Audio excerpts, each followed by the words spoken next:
সেদিন সন্ধ্যায় ছাদে গিয়েছিলাম, দেখলাম যে আমাদের গাছে মাশাআল্লাহ অনেকগুলো ড্রাগন পেকেছে। তো এখানে কয়েকটা পেরে নিচ্ছি। এই যে দেখুন, আমাদের গাছে অনেকগুলো ড্রাগন পেকেছে। প্রায় সবগুলো ড্রাগনই একসাথে পেকে গিয়েছে বললেই চলে। তো যেগুলো একটু বেশি পাকা ছিল আমরা সেগুলোই পেরে নিচ্ছিলাম, আর বাদবাকিগুলো রেখে দিচ্ছিলাম এর পরের দিনের জন্য।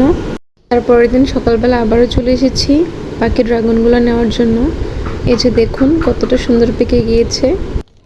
বাসায় আসলে আমাদের বাচ্চারা ড্রাগন খেতে খুবই পছন্দ করে, এই জন্য মূলত ড্রাগন গাছ লাগানো। ভাবি লাগিয়েছেন আমাদের এই ড্রাগন গাছগুলো, আর তাতে খুব ফলন আসে মাশাআল্লাহ প্রতি বছরই।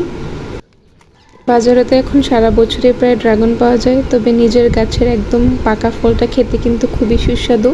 বাজারের ফলটা আমরা বাসার তেমন কেউই খেতে পারি না, আমাদের কাছে তো পানসে লাগে। কথা বলতে বলতে কিন্তু আমাদের অনেকগুলো ড্রাগন পাড়া শেষ। গতদিনও আমরা অনেকগুলো ড্রাগন নিয়ে গিয়েছিলাম আলহামদুলিল্লাহ। তবে আরেক সাইডে যাচ্ছি, এখানেও ড্রাগন রয়েছে। দেখুন আজকে আমরা কতগুলো ড্রাগন পেরেছি। কাঁচা আরও অনেকগুলো আছে, সেগুলো 2 দিন পরে পেকে যাবে। তো নিচে নিয়ে আমরা কয়েকটা ড্রাগন কেটে খাবো। এই যে আমি 4টা ড্রাগন ধুয়ে নিয়েছি। এবার আপনাদেরকে একটু কেটে দেখাচ্ছি। দেখুন এটার ভিতরে কালারটা মাশাআল্লাহ কত সুন্দর, একদম গাছ পাকা ড্রাগন।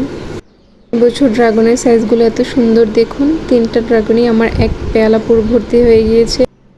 তো আজকে ড্রাগন নিয়ে ভিডিওটা এই পর্যন্তই ছিল। সবাই ভালো থাকবেন। আসসালামু আলাইকুম।